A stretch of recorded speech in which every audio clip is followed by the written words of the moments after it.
சரியாக 26 வருடங்களுக்கு முன்பதாக ஒரிசா மாநிலத்திலே ஜனவரி 23ஆம் தேதி 1999ஆம் வருடம் கிரஹாம் ஸ்டெயின்ஸ் மற்றும் அவரது 2 மகன்களும் உயிரோடு எரிக்கப்பட்டார்கள். அதாவது இரத்த சாட்சியாக தேவனுக்கென்று மரித்தார்கள்.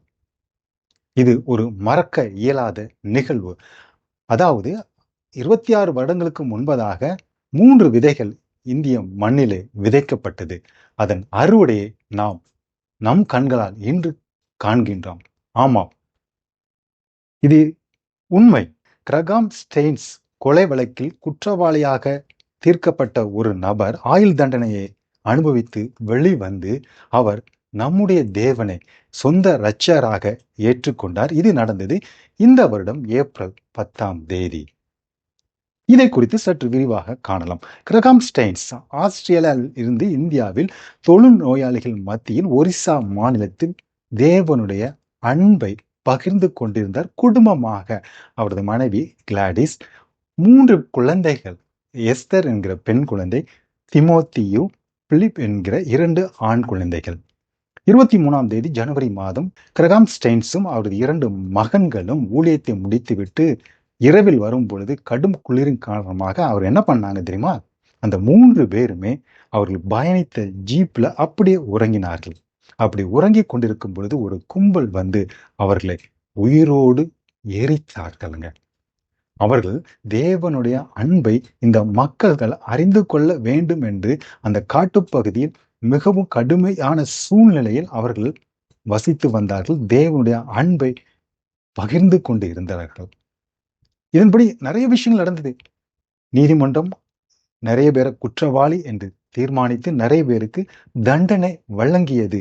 இந்த வழக்கு நடந்து கொண்டிருக்கும் போதே அவருடைய கிரகாம் ஸ்டெயின்ஸுடைய துணைவியார் கிளாடிஸ் என்ன பண்றாங்கன்னா, வாத்வா கமிஷன் முன்னாடி அப்பியர் ஆகி அவங்க சொன்ன விஷயம் தாங்க. அவங்க என்ன சொன்னாங்க தெரியுமா? என்னுடைய விருப்பமும் என்னுடைய வாஞ்சியம் என்னண்டா, என் குடும்பம், அதாவது கணவனையும் மகன்களையும் கொன்றவர்கள் மனம் திரும்புவார்கள். அதுதாங்க இன்னைக்கு நடந்து கொண்டிருக்கிறது. இதுல ஒரு குற்றவாளி பெயர் சுதர்ஷன் ஹான்சா என்கின்ற சாச்சு. இவர் ஆயுள் தண்டனையை நீதிமன்றம் வழங்கியது. இவர் நன்னடத்தின் மூலம் 2008ஆம் ஆண்டு வெளிவந்தார். வெளிவந்த நபருக்கு நிம்மதியே இல்லைங்க வாழ்க்கை. அந்த மனிதன் வாழ்க்கையில நிம்மதியை தேடி தேடி அலைகிறார். எங்கேயுமே நிம்மதி இல்லை. இப்படிப்பட்ட சூழ்நிலை தான் அவருக்கு புரிந்து கொண்டார். அவர் புரிந்து கொண்டது என்ன தெரியுமா? நிரந்தரமான நிம்மதியை, நிரந்தரமான சமாதானத்தை தருகிற ஒரே தேவனாகிய நம்முடைய ஆண்டவராகிய இயேசு கிறிஸ்துவங்க. அந்த மனிதனை பாருங்க, ஒரு வாழ்க்கை எப்படி ஆரம்பித்தது பாருங்க. ஒரு கொலையாளி அப்படி ஆரம்பித்த வாழ்க்கை, ஒரு மிஷனரி கொலை செய்த கொலை குற்றத்தில் தண்டனை பெற்ற ஒரு மனிதர் மனம் திரும்பி இன்றைக்கு இயேசுவை சொந்த இரட்சகராக ஏற்றுக்கொண்டாராங்க. இதுதாங்க ஊழியம். கிரகாம் ஸ்டெயின்ஸும் அவர்கள் மகனும் இந்த பூமியில ரத்த சிந்தி மறிக்கவில்லை, விதையாக விதைக்கப்பட்டார்கள். அந்த விதையின் பலனினை நாம் இன்று கண்டு கொண்டு இருக்கிறோம். இதுதாங்க.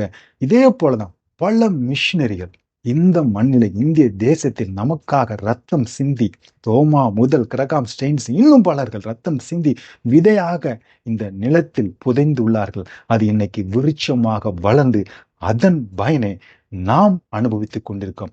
அந்த பலனை பெற்றுக்கொண்ட நாமும் தேவனுடைய அன்பை இன்னும் இந்த இந்திய மக்களிடையே பரவ செய்வோம். ஆமென்.